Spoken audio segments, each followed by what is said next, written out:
আল্লাহর সাথে যত পাপী থাকে থাক, এটা একটা সেজদায় মাফ হতে পারে ইনশাআল্লাহ।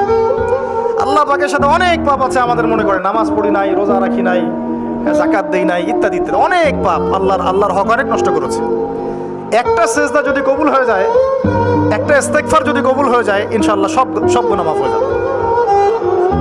কিন্তু মানুষের সাথে জড়িত যদি গুনাহ থাকে, এই যে গীবত, তুহমত, অপবাদ ইত্যাদি ইত্যাদি, কারো সম্ভ্রমহানি, ভাই আল্লাহর সাথে যত পাপী থাকে থাক, এটা একটা সেজদায় মাফ হতে পারে ইনশাআল্লাহ।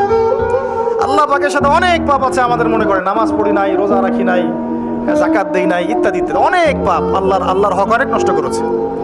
একটা সেজদা যদি কবুল হয়ে যায়, একটা ইস্তেগফার যদি কবুল হয়ে যায়, ইনশাআল্লাহ সব গুনাহ মাফ হয়ে যাবে।